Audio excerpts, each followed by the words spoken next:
What marketing do you need for a coaching business? That is the question I'm going to answer in this video, looking at what is the minimum that you actually need. Otherwise, I see coaches get so overwhelmed. There's so much marketing that we're advised to do. It's like, how can we get focused and really slim it down to the important parts that are really going to make the difference for you in your business? I'm Lisa Farr, and I've been working with coaches on their marketing since 2008. And that's why I wanted to share is like the focused, simplified version. In fact, it's a two-step version of a marketing plan for your coaching business. So let me talk you through those two simple steps.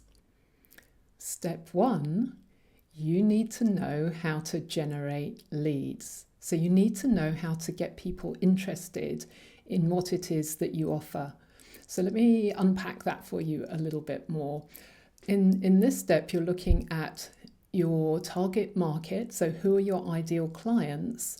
And the messaging. In other words, the things that you say that are going to get them interested, curious, and like wanting to know more about it. So that's the messaging piece. And then, of course, alongside the messaging and knowing who it is that you want to reach out to, you need to know what activity you want to do to reach out to people, a way of engaging with people. So let me give you a few examples here. For a coaching business, things that work well, reaching out to people that you know and reaching out to people in your network. So I know some people like networking. That can work really well for those of you who like that. Speaking, doing webinars.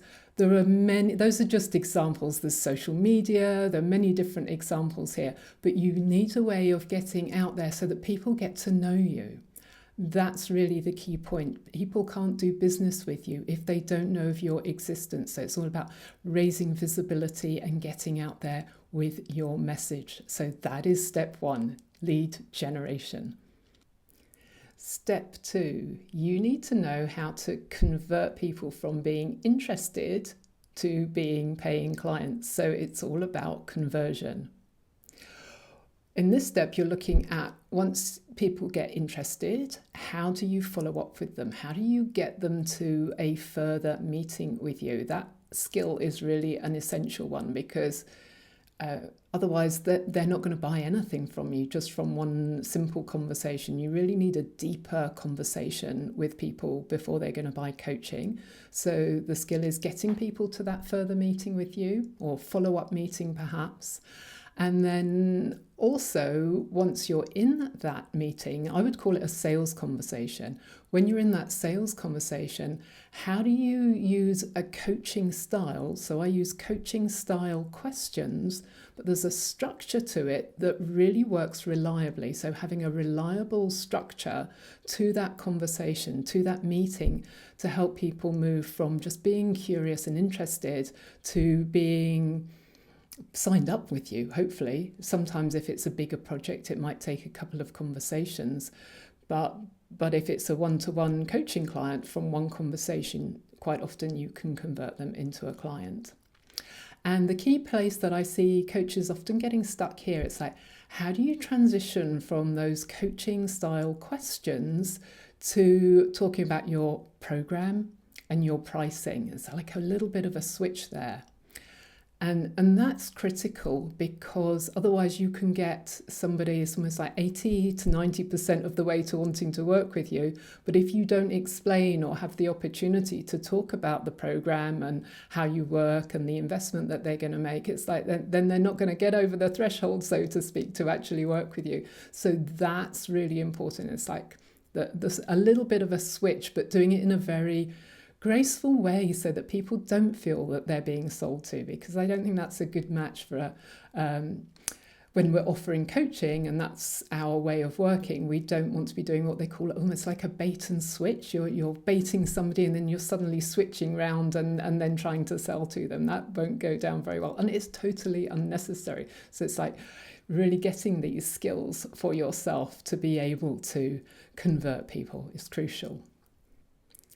So that's it, my simple two-step marketing plan. Step one, generate leads. Step 2, convert. That's all there is to it. And my suggestion is that you get good at these 2 steps. It's like then you can rinse, what I do call rinse and repeat. So rinse and repeat marketing. Do the same thing over and over and get better. That would be my suggestion. Once you get these skills under your belt, and they are skills, refine them, get better and better at them, because marketing is a skill. It's a skill that I think anybody can acquire. Anybody who particularly is interested in communication can acquire this skill. And the thing is, most coaches haven't been taught how to do this. Most of us, we did our coach training, but the coach training didn't teach us how to market, how to get clients on board, it didn't teach us sales skills. And so this is an additional skill set for all of us to acquire and get better at. So that's really why I wanted to create these videos for you, so that I could pass on all the things that I've learned over many, many years, sort of the best highlight pieces that hopefully make a difference for you in your business.